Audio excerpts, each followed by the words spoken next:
de que pagaron los bonares y globales. Fran, ¿cómo estás? Buen día. ¿Qué tal, Robert? Buen día. Sí, la verdad que fue el tema de la semana, los pagos, así que, bueno, venimos a hablar un poquito de eso también. Ah, y bueno, prepararnos para reinvertir todos los cupones, ¿no? Sí, correcto. Correcto, pagaron los bonos. Parece mentira ya en el 2022 cuando a algunos clientes le empezábamos a recomendar los más agresivos ingresar en los bonos. Mirábamos mucho el GD41 por su protección legal exterior y también por el hecho de que en ese momento el rendimiento corriente, ¿sí? La current yield, los yield de los bonos largos estaban en aproximadamente 14%. Quiere decir que uno cobrando dos cupones prácticamente recuperaba el capital que había puesto porque estaban cotizando a menos de 25 la paridad y podía encaminarse a una reestructuración, ¿sí? Con quitas de hasta el 70% y uno salía ganando. ¿Sí? Ese era tan loco, era ese mundo allá por el año 2022 donde en términos prácticamente paridades los bonares y globales tocaron mínimo. ¿Sí? Fue el pico de la tasa en Estados Unidos y la crisis de los ministros Guzmán, Batakis y Massa acá en Argentina.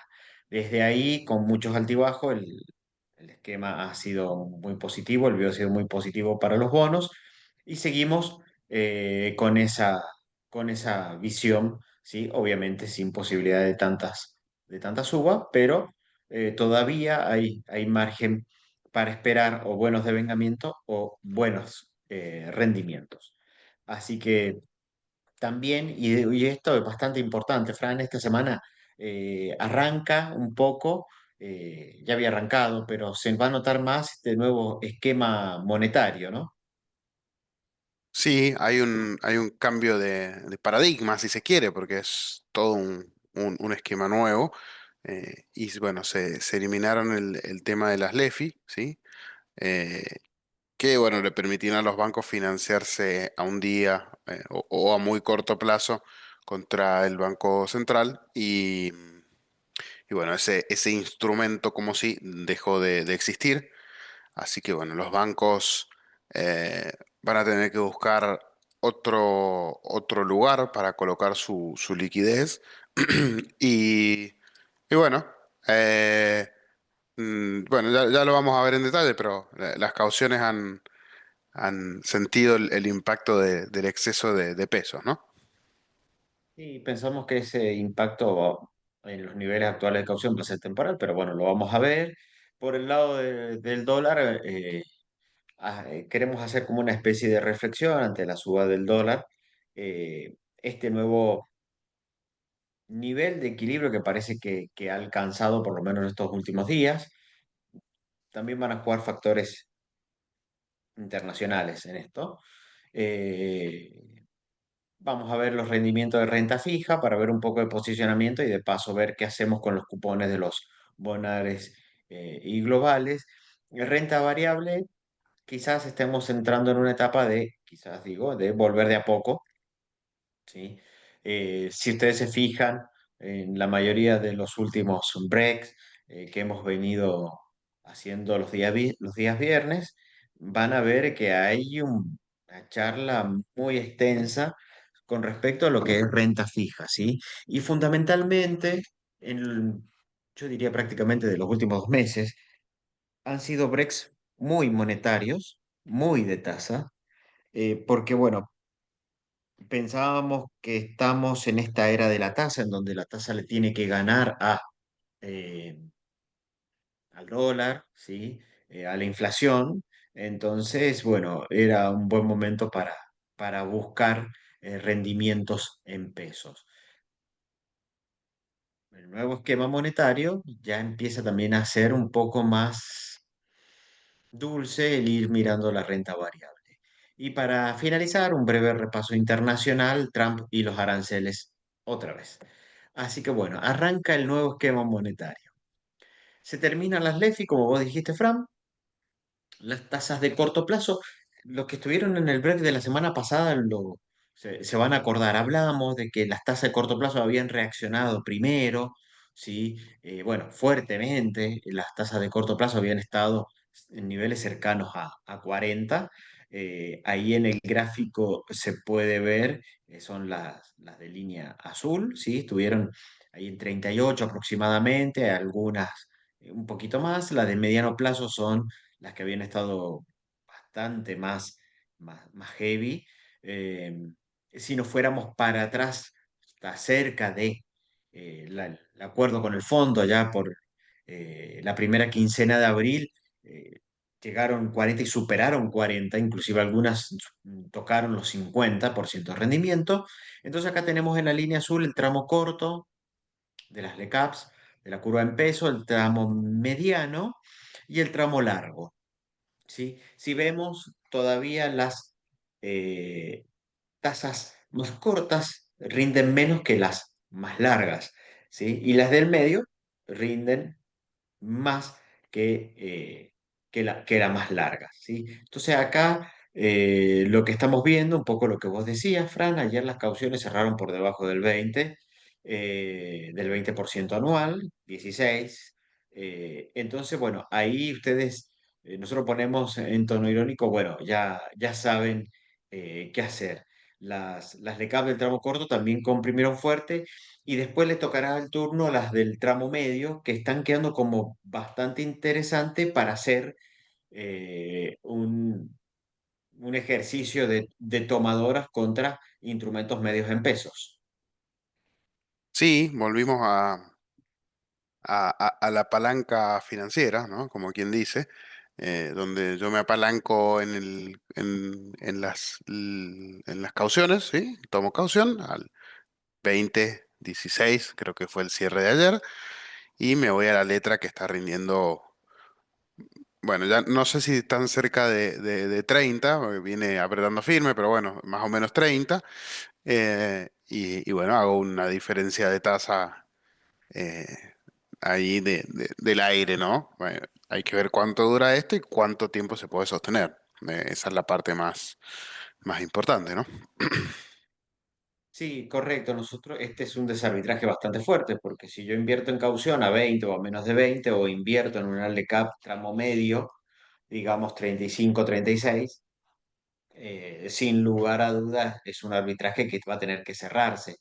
¿Qué está pasando con la caución? Bueno, lo ponemos abajo. Los fondos comunes de inversión money market van a tener que reacomodar su operatoria. Eh, Pensamos que va a haber mucha salida de los fondos de money market. Ya viene pasando, algo habíamos comentado la semana pasada. Acá ponemos fondos de ahorro y fondos balanceados porque como que se armaron nuevos fondos para las LECAPs cortas, y los de ahorro quedaron para las LECAPs medianas y largas, ¿sí? En función al view de la gestora de fondos.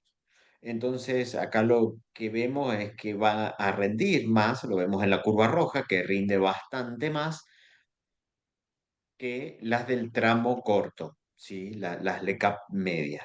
El gobierno va a eliminar la tasa de política monetaria, va a querer que la tasa la fije el mercado. Aún así, el Banco Central va a estar monitoreando las operaciones y hay que ver cuál va a ser el grado de intervención en esto. Pero sin lugar a dudas, esto de tener el mayor volumen del dinero solamente un día va a desaparecer un poco. Y esto también va a empezar a nivelar un poco los rendimientos de tasas reales de la LECAP, porque pensemos si la inflación viajara a un 25% anual, eh, que sería más o menos un 1,9 de inflación los próximos 12 meses, con LECAPs rendiendo en el tramo medio 35%, sin lugar a dudas los rendimientos reales de más 10 para un plazo tan corto son excesivos. Va a haber que buscar alguna especie eh, de normalización de arbitraje entre esas dos curvas. Y ahí es donde el gobierno, con la finalización de las LEFI, con que los bancos y los fondos de inversión tengan que buscar rendimientos a más mediano plazo, va a ser, sin lugar a dudas, que la tasa de corto plazo tenga que bajar y arrastrar el resto por un mayor posicionamiento. Cuando ponemos nosotros ahí, ya saben qué hacer, es una forma de decir, bueno, esto sin lugar a dudas me da para tomarme en caución e invertir en, en instrumentos, primero de corto plazo, aunque ayer ya el, el Boncap que vence el 17 de octubre ya estaba en 31,5, ¿sí? Pero bueno, hay margen. Y lo que vamos a ver en el tramo más largo, que quizás rinde menos, es una posibilidad de compresión, ¿sí? Eh, de tasas, ¿sí? Ahí estamos viéndolo contra el bono en pesos que vence en el 2030, pero le ponemos el put porque tenemos la opción de cancelarlo en el 2027. ¿Sí? Entonces, ahí va a haber que buscar un arbitraje. Creemos que las tasas vienen para abajo, con lo cual la primera recomendación sería buscar estirar duration. Para lo más agresivo puede ser alguna tomadora contra títulos. Y eso también debería ser comprimir un poco el sector SER, que sin lugar a dudas debe rendir mucho más para poder acompañar a a la tasa fija. Así que bueno, ese es un poco el panorama con respecto al mercado de dinero, que bueno, como decía Fran, nos mete palanca, eh, porque bueno, es más tentador pedirse una tomadora para pagar el saldo de la tarjeta, para pagar un préstamo, que dejarlo pendiente o liquidar la posición eh, y retirar el dinero. Así que bueno, Fran, habrá que ver qué tanta velocidad tiene este proceso de arbitraje de cara a las elecciones y a las cosas que están pasando en la política. Sí, sí, ahí mencionaste algo bastante interesante, que es donde quizás se hace hasta más tentador hacer el arbitraje, que es contra tasas que son mucho menos elásticas, ¿sí? Si bien digamos, hacerlo contra una letra se puede arbitrar rápidamente por la naturaleza de los instrumentos, tienen mucha liquidez y hay una demanda muy genuina, ¿sí? Entonces, si todos lo demandan porque es una tasa muy alta respecto a otras, eh, claramente va a bajar, pero hay tasas que son bastante menos elásticas, como por ejemplo las tasas de las tarjetas de crédito, eh, o las tasas de los préstamos, ¿sí? Se hace muy interesante para, en lugar de tomar un préstamo, por ejemplo, o si ya tenemos uno, cancelarlo, ¿sí? E ir devolviendo a tasa del 20, supongamos, o del 25 incluso, no hay préstamos personales a esas tasas, ¿sí? Se hace muy interesante porque, bueno, son tasas que no se ajustan tan rápido, ¿sí? La de la tarjeta claramente es muchísimo más alta y no la van a cambiar de un mes para otro 50, 60 puntos, ¿no? Entonces, bueno, si llegáramos a estar un poquito apretados, como decía Robert, en vez de liquidar una posición para pagar la tarjeta, hacemos una caución tomadora, pagamos la tarjeta y cuando nos acomodamos con las cuentas, cancelamos la tomadora y no pagamos intereses de tarjeta que son mucho más altos, ¿no?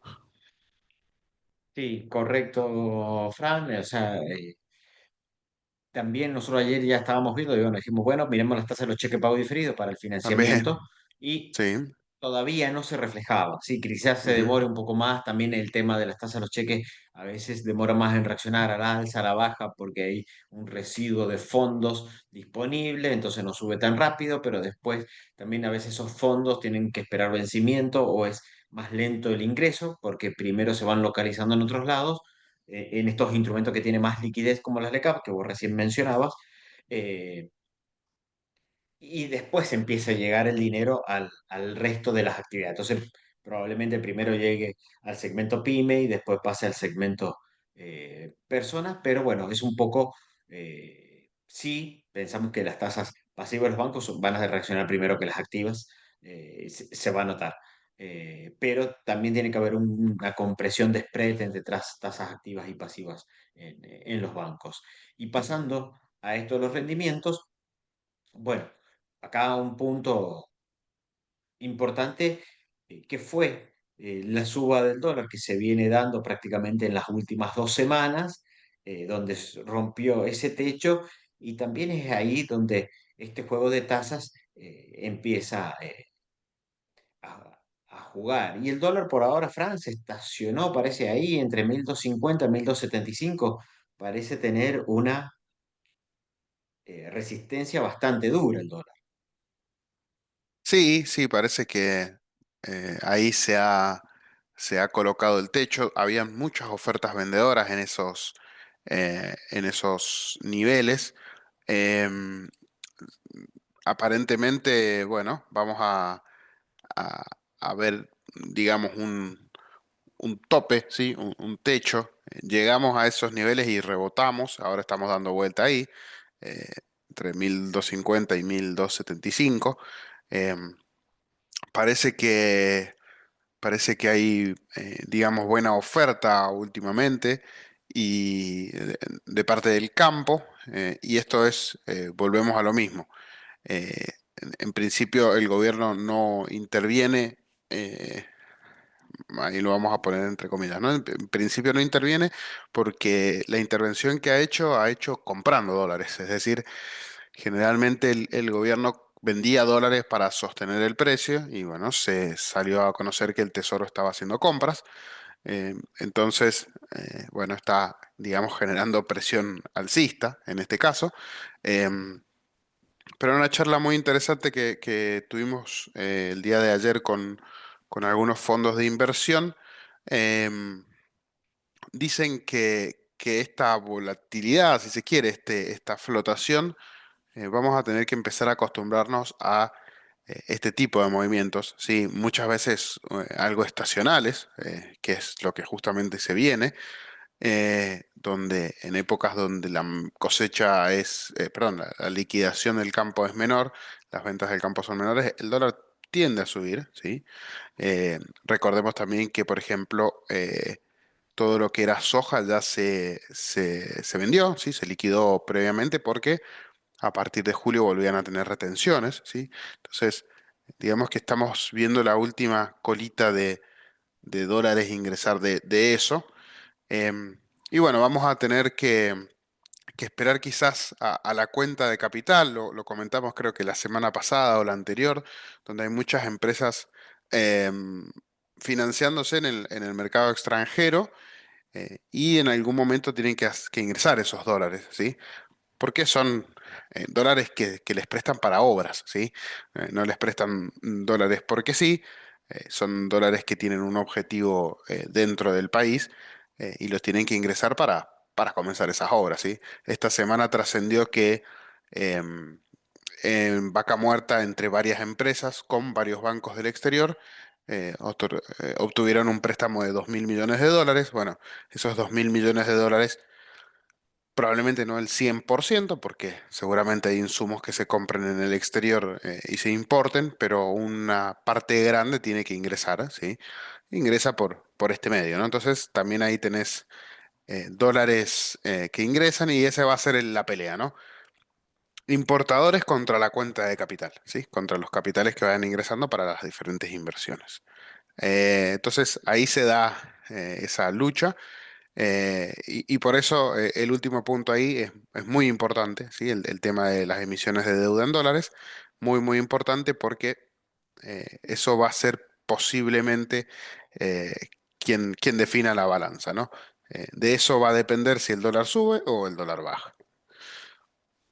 Y acá, Fran, nosotros lo hablamos ayer con respecto a esto, si el dólar está atrasado o no. Mm. Bueno, ha subido, sí, ha subido un 10% más o menos. Y ahí también un punto que nosotros analizamos es, y la brecha, porque cuando uno dice el dólar está atrasado, entonces todo lo deberíamos ver atrasado y todo deberíamos salir a comprar dólares. Eso, digamos, en términos generales, no ha sucedido más allá de un 10%. También está el juego entre compradores y exportadores. También está el juego de que el Tesoro compró dólares. Está el juego también que el dólar está subiendo a nivel mundial, ¿sí? Pero no tengo brecha, o la brecha es mínima.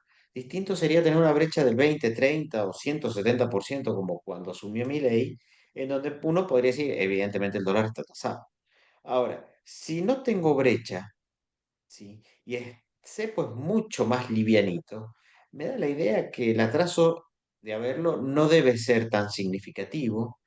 Entonces ahí es donde decimos cuidado con las posiciones de dólares. Y también cuidado, y por eso ponemos mirando el techo, porque, a ver, el dólar crece al 1% mensual en la banda superior, ¿sí? En la banda superior, yo sé que el dólar todos los meses va a subir el 1%. O sea, quiere decir que si toca allá arriba, de ahí me queda que suba el 1%. Ahora, las tasas han estado subiendo hasta cerca del 3% mensual, 2,5%. ¿Esto qué quiere decir? Que si de estos precios actuales hasta el techo de la banda tengo un 9% de suba, aproximadamente en 4 meses y medio, yo haciendo tasa lo alcanzo, ¿sí? Al nivel actual. Después, 2 meses más, estamos hablando de 7 meses, ya empiezo a ir por arriba, ¿sí? Del esquema cambiario. Quiere decir que si yo me posicionara en eh, pesos a 7 meses, yo sé que debería estar tocando la banda superior del techo. Con lo cual, cuando el dólar alcance determinado nivel, vamos a ver mucho desarme de posiciones de dólares, ¿sí? Para pasarse a tasa. Probablemente ese sea el escenario que estemos transitando y por lo cual al dólar le costó mucho pasar de los 1.300, ¿sí? Porque automáticamente empiezan a gatillarse. Ya en 1.300 tengo menos de 9 y ya no tengo 7 meses, ¿sí? Entonces, ese va a ser el juego. Y por ahora podemos dar gracias de que tenemos las bandas y nos empiecen a decir, compren abajo y vendan arriba. ¿Sí? Ahora, cuando no tengamos bandas, y un poco lo que recién decía Francisco, lo que vos decías, Fran, es justamente cuando no tengamos banda, no tengamos referencia, eh, bueno, ahí va a ser la adultez financiera. Entonces todavía estamos jugando con algunas cartas marcadas. Si le creemos al gobierno o no, dependerá de ahí el posicionamiento que hagamos. Pero si le creemos, estamos jugando con cartas marcadas, estamos sabiendo más o menos con un panorama bastante claro, más allá de esta volatilidad de corto plazo, pero ya habiendo pasado prácticamente la mitad de la banda y ya empieza a ser más pesada el posicionamiento en dólares, para tener cuidado, salvo que obviamente todo desbarranque. Por eso ponemos y hacemos un análisis del techo de la banda, ¿sí? Porque es hasta donde puede llegar el dólar, no puede pasar de ahí. Sí. Y fundamentalmente porque si pasa de ahí, el dólar va a quedarse ahí y lo que debería pasar para arriba es el MEP o el contado con liquidación y deberíamos estar hablando de brecha, cosa que hoy no hay. Entonces, un poco la idea en este mercado de tasas que estamos hablando es, cuidado que la tasa de devaluación del dólar corre al 1 y las tasas están corriendo todavía al 2,5 en los tramos medios, ¿sí? Y ahí es donde vemos bastante presión, porque la idea sería aprovechar este seguro de cambio que nos está dando el gobierno con un dólar subiendo al 1% mensual por sobre el techo de los 1.400. Entonces ahí es donde eh, nosotros vemos un escenario de dólar bastante más contenido y no se ha visto así grandes noticias diciendo una subida de precio por la suba del dólar. Se ha un poco desconectados. Y después de haber analizado un poco esto del mercado de los pesos y el pago de bonares y globales, Fran, pasamos a los rendimientos para ver qué podemos hacer. No, a mí yo veo las tasas, bueno, un desarbitraje muy grande entre Bopreal y 2027 y AL30 y veo las tasas de la AL30 en 12 casi 13 después del pago, y bueno, es como que hay un desarbitraje muy grande y es como muy tentador ir por el AL30 fundamentalmente. Sí, muy, la verdad es que muy tentador, sí, o incluso sorprendente que, por ejemplo, el BPI 26 está bien, tiene una duration muy corta, pero rinde menos del 2%, ¿sí? Hace un tiempo recomendamos hacer la rotación del BPI a otro Bopreal o para el más valiente a la L30. eh, Resulta increíble que siga comprimiendo tanto de precio, ¿no? Pero sí, a casi el 13%. Ayer estuvimos haciendo algunas compras de Aire 30 en 12,90, 12,75. Es más que interesante, ¿sí? E incluso el resto de la curva, ¿no? El resto de la curva está bastante parecido, niveles más o menos de 11, la parte larga. Entonces, nada, se torna muy, muy interesante hacer la reinversión en los cupones, ¿no? De los cupones en los mismos bonos. Sí, ahí, a ver, quizás el L30 sea el primero en reaccionar porque ya vamos a ver la curva hacer. Ujú, Eh, el riesgo país, sobre todo en el tramo corto, está como un poco picado. ¿Sí? Quizás a nivel de rendimiento de los AL y los GD tengan posibilidades, pero es como que el tramo corto me está quedando muy lejos del Bopreal 2027 de 8 para abajo. O sea, es como que tengo más del 50% de rendimiento por sobre el Bopreal. Evidentemente al Bopreal 2026 le está pasando como algunas emisiones cortas de ON emisiones cortas, emisiones de ON que están por vencerse en el corto plazo, en donde están siendo utilizadas por algunos importadores o alguna empresa que tiene que girar dividendos para hacerse de los dólares sin romper la restricción, ¿sí? Como el Bopreal empieza a pagar amortización en noviembre, falta nada, febrero y mayo, y yo no puedo comprar dólares, me compro el Bopreal esperando cobrar ese bono con esos dólares. Y entonces no rompo la restricción, me hago de los dólares, puedo girar dólares al exterior y sin lugar a dudas por ahí viene un poco la mano de este Bopreal rindiendo 2%. Nosotros hemos salido de grandes posiciones de Bopreal y encontrábamos liquidez y nos llamaba la atención porque la encontrábamos en CI. Pensemos que estos bonos, los Bopreales por ahí no tenían mucho volumen, se negociaban en temas uno, pero nos lo sacaban de las manos por pantalla a los Bopreales. Creemos que hay un poco ese escenario eh, de muchas empresas que a lo mejor se quieren dolarizar, a lo mejor hasta tendrán miedo del resultado electoral y dirán, por más malo que sea el resultado electoral, al mes siguiente ya me están pagando amortización y no se ve un gran estrés por ese lado. ¿Sí? Así que bueno, nos gusta por ahí el tramo corto de los AL porque pensamos que ese rendimiento tiene que ir más parecido al 8%, ¿sí? Al 7%, tiene que empezar a bajar más por ahí y después llevarse la curva larga para abajo, pero será algo para el día después. Más porque los AL29 y los 30, perdón, los 29 y los 30 pagaron también su porción de amortización. Entonces, eh, es como, salvo que uno sea muy, muy optimista o muy optimista, pasarse, reinvertir en el mismo espacio de la curva. ¿Sí? Por el lado de las ON vemos rendimientos bastante más razonables. eh, por ahí, para los niveles que hay, podría ser algunas ON con duration de 1 a 2 años, rindiendo entre 6 y 7, ¿sí? Alguna de YPF, eh, de Compañía General de Combustible también, estas son las de energía, también podría ser un Telecom, que está en 7%, unirse a un Cresut.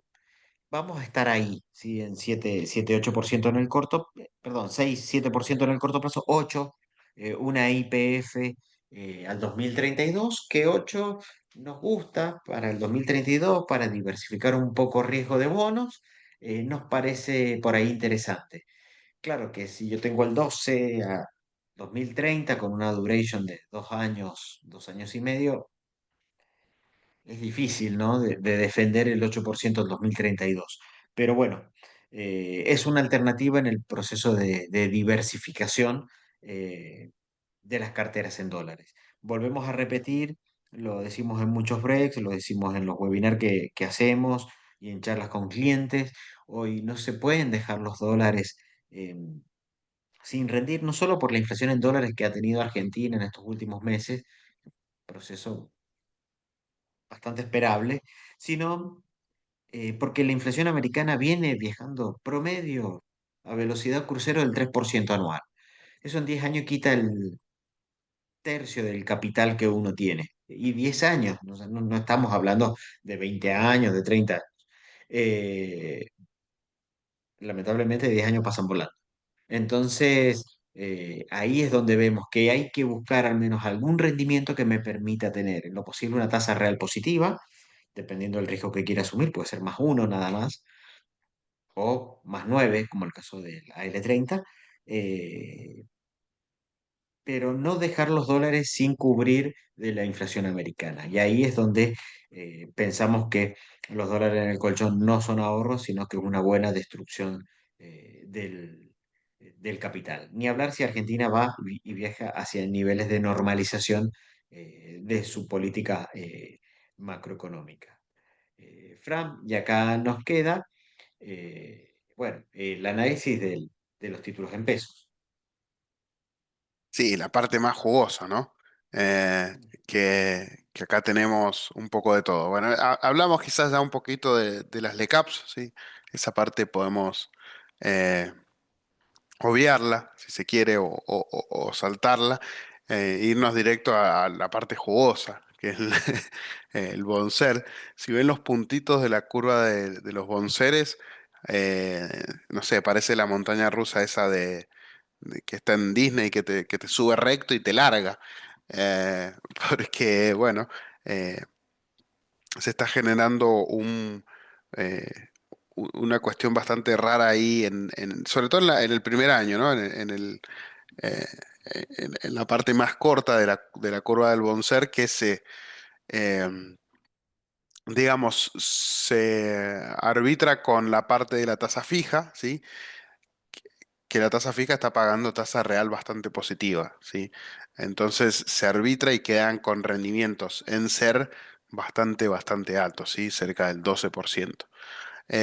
A medida que nos vamos estirando en el plazo y vamos retomando un poco de la normalidad, volvemos a valores de 11, ¿sí? 10, 11, que es lo que estábamos viendo hace un tiempo atrás. Si vemos esto, quizás junio no fue un buen mes para el SER, ¿sí? Estas tasas estaban un poquitito más abajo. Pero bueno, el mercado de a poco también ha vuelto a buscar coberturas.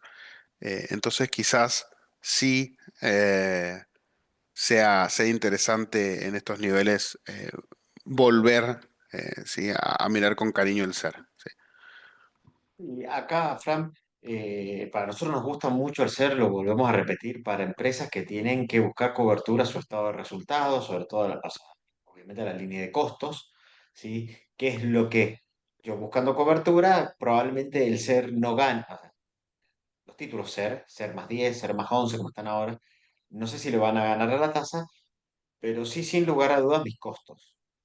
¿Sí? Porque los costos en términos generales deberían ir moviéndose al ritmo del IPC, salvo que tenga algún rubro muy puntual, como podría ser construcción. Pero en términos generales debería buscar ahí una buena cobertura y ahí es donde nos gusta. Cuando uno ve este ser más 11 más 12 claro, ahí uno entiende por qué los bancos llevaron las tasas de los préstamos hipotecarios UVA a ser más Ok. 10 lo cual no se arbitra con la tasa en pesos, ¿sí? Ahora, eso es hoy. Cuando las tasas se arbitren y vayan viajando a una velocidad parecida, inflación, tasa de interés, devaluación, ahí, o sea, evidentemente me va a quedar un préstamo carísimo. Un poco nosotros lo vimos, Fran, con la tasa Badlar. La Badlar el año pasado estaba desarbitrada con la LECAP muy por abajo. Las emisiones de deuda corporativa salían en Badlar más 7 más 8.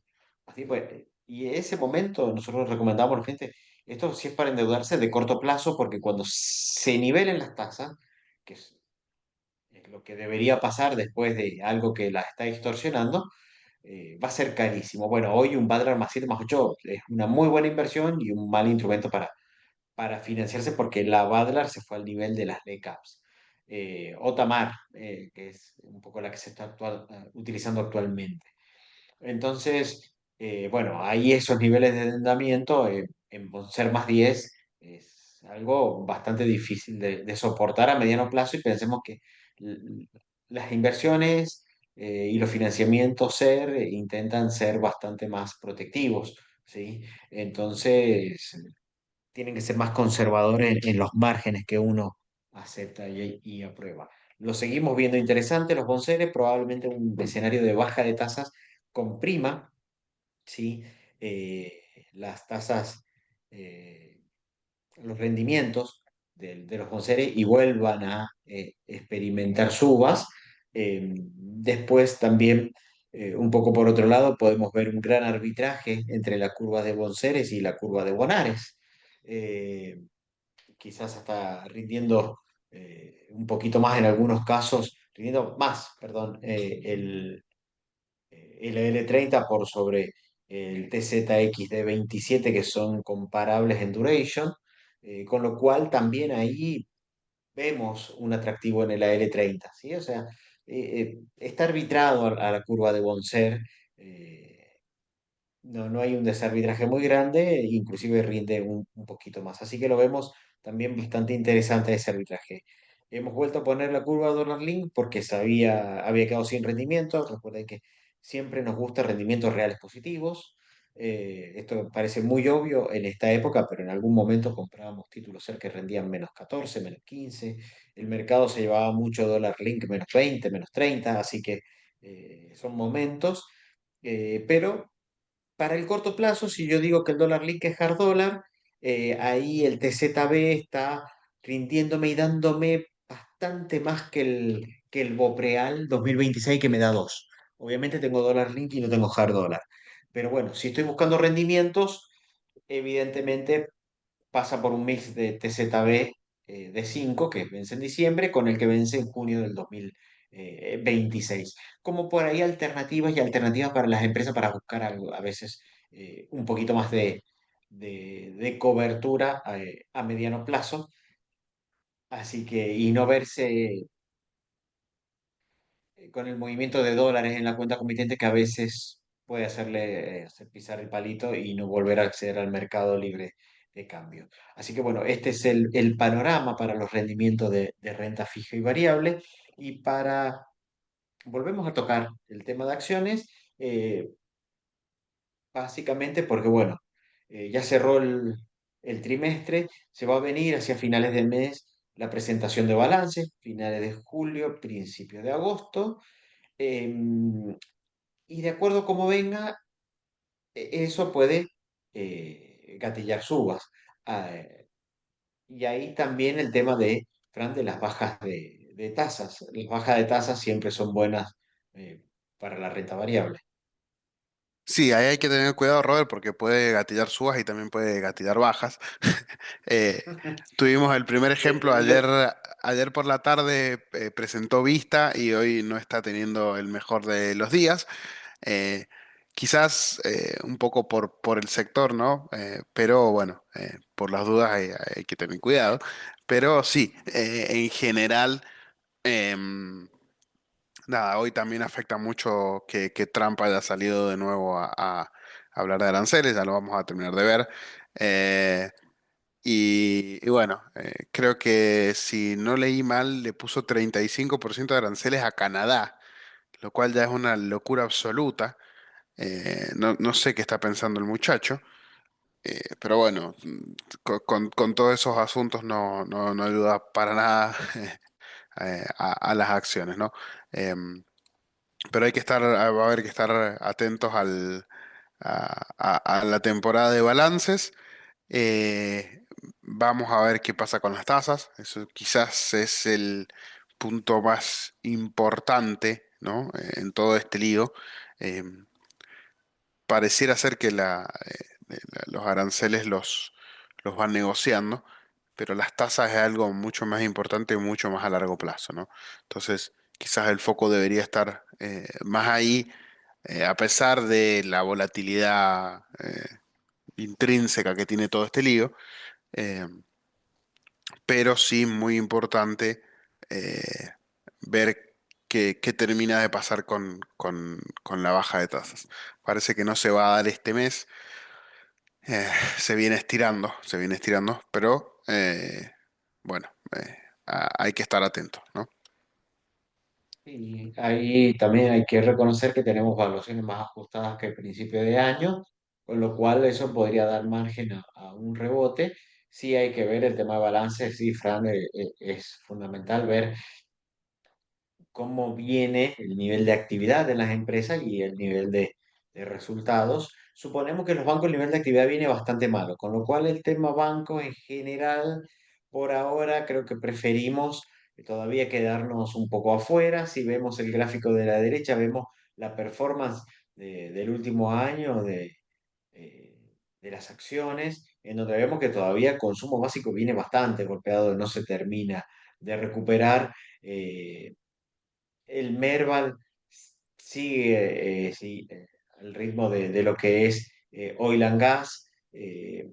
Entonces, por ahí nos gusta más todavía ese sector, más representativo cómo va moviéndose el Merval, algo de servicios públicos también, y financiero con estos niveles de tasas activas que tienen los bancos en préstamos personales, en financiamiento, creemos que el volumen se va a caer mucho.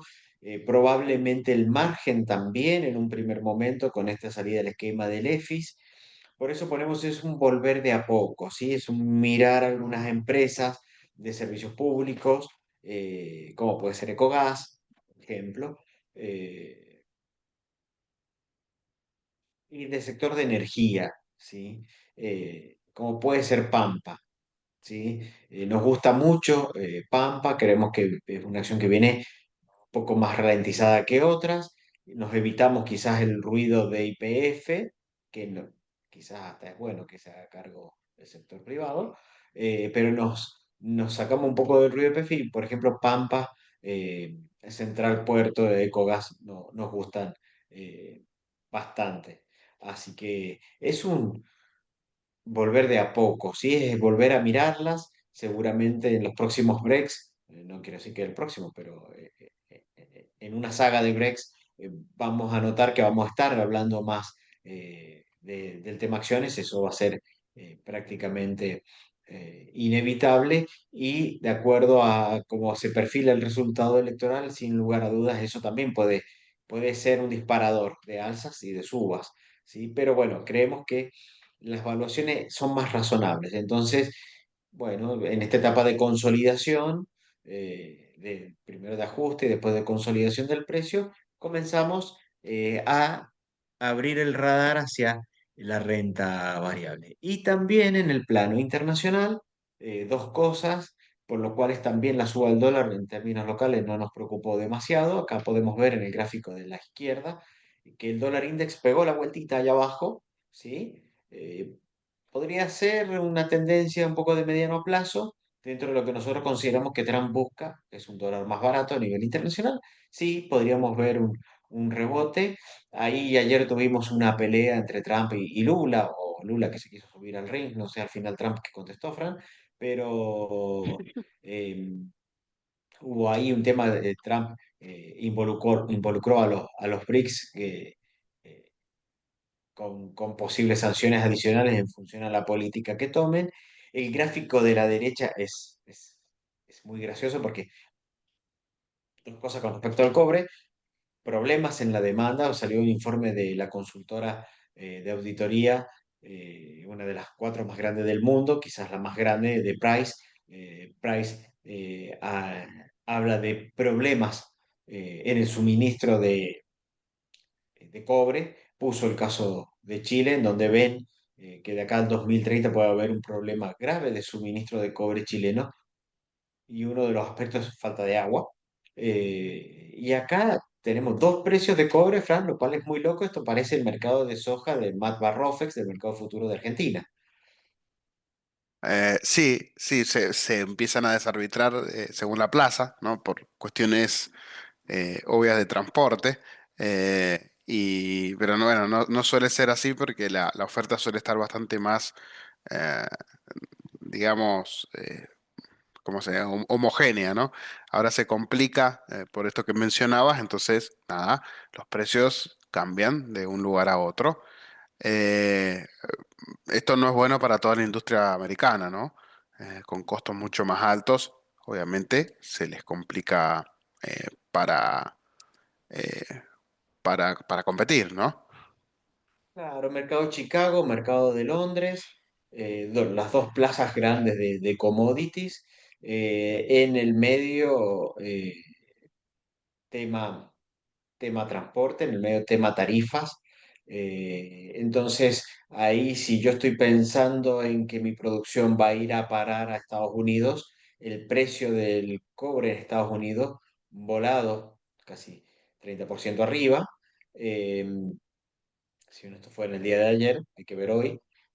Tema tarifa, ya si le pusieron 35 a Canadá, este spread puede abrirse todavía un poco más. Si yo estoy pensando en vender a China, me tendría que ir por el mercado de Londres. Nos pasa acá con la soja, que tenemos el precio de soja Chicago que no tiene retenciones y el precio de la soja local que tiene retenciones. Entonces, bueno, empezamos a ver cuestiones así bastante raras. Ponemos cobre porque nos gusta el cobre. Creemos que hay graves problemas de oferta y que hay mucha demanda. Vos lo habías comentado, Fran, me acuerdo muy claro, hace unos 4 breaks aproximadamente, el tema de que China estaba comprando muchísimo cobre, se estaba quizás un poco anticipando a esto. Y bueno, los stocks de cobres están en niveles de mínimos históricos. Entonces, bueno, todo lo que pueda ser relacionado con el precio del cobre o mineras de cobre, que también recuerdo, Frank, habías hablado de Barrick, que iba a darse una vuelta de tuerca hacia también hacia el lado del cobre. Bueno, puede ser interesante. Lo que sí, bueno, el cobre no es un activo para invertir alegremente como si fuera un plazo fijo, porque ustedes verán la volatilidad que tienen los precios eh, de- del mismo es impresionante. A veces una noticia hace dispararlo para arriba o para abajo, borrando ganancias, borrando pérdidas. Entonces, bueno, es una inversión eh, bastante compleja, pero que a nosotros nos gusta como fundamentos de mediano y largo plazo. Y otra cosa que va a arrancar a partir del 15 de julio en Estados Unidos, que son más rápidos para reportar en Argentina, es la temporada de balances. A ver cómo vienen los balances en el primer trimestre de la aplicación de aranceles, a ver cómo vienen los niveles de actividad, los márgenes, las ventas. Sin lugar a duda, eso va a ser bastante importante porque hasta ahora el mercado se ha estado moviendo en base a expectativas y comienzan los datos que eh, las confirmarán o no, Fran. Sí, sí, sí, sí. No, no sé, se me cortó un poquito ahí, no, no alcancé a escuchar del Ahora sí todo. te Me escucho. disculpa. Ah, Ah, bien. sí, se me cortó a mí. No sé si el internet de acá anda medio flojo como de costumbre. Sí, No, estamos no alcancé a mencionando escuchar. que, bueno, Ah, comienza la temporada de balance a partir del 15 de sí, sí. julio. Entonces, bueno, ahora viene la confirmación de los efectos de las tarifas. Empieza la confirmación porque va a ser como Sí, sí, sí. balance y Va, va a ser de medio término. va a estar No muy a corto plazo. interesante en esos casos mirar todo lo que, obviamente que la gran mayoría de las compañías eh, tienen fuerte presencia en todo el mundo, ¿sí? Pero va a estar más que interesante ver aquellas que tienen sus producciones, mayormente en China o en Taiwán, sí, todo lo que es semiconductores. Ya vimos que algunas han alcanzado valuaciones récord. De hecho, esta semana Nvidia fue la primera empresa de la historia en llegar a valer 4.000 millones de dólares. Perdón, 4 millones de dólares, ¿sí? Eh, no, no había pasado nunca y Nvidia esta semana logró ese número. Y así vamos a ver posiblemente varias, eh, terminando de definir qué pasa con todo este tema tarifario, ¿no? Sí, la semana pasada lo veíamos, Fran, internamente veíamos como algunas, como Nvidia, Microsoft Ujú. estaban en sus máximos históricos, cada una en lo suyo, otras venían ahí, tipo Meta, Google todavía venía un poco atrasada, Apple viene bastante más atrás, pero bueno, muchas habían recuperado parte, pocas habían superado, pero bueno, habían algunas que habían andado bastante bien como Microsoft, no sé por qué, y Nvidia. También ese va a ser un punto importante a seguir monitoreando con el tema de aranceles, si bien pensamos que, bueno, el tema tecnológico, no digo que sea imparable, que ni que pueda tener traspiés, pero todos nos imaginamos cada vez más tecnologizados. Entonces, bueno, por ese lado le seguimos viendo un view positivo a esas acciones. Así que bueno, de esta manera ya hemos llegado al final de este break. Muchísimas gracias por estar, por acompañarnos y bueno, lo estamos esperando el próximo viernes para ver qué es lo que ha pasado económicamente, económica y financieramente en la semana. Así es, ahí estaremos como siempre.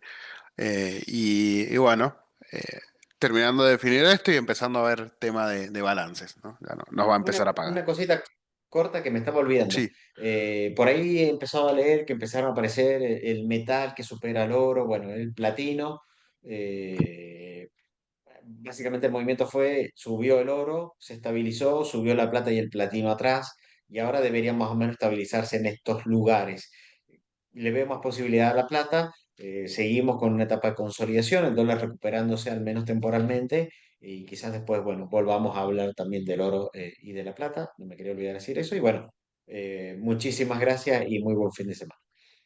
buen fin de semana para todos, que estén muy bien.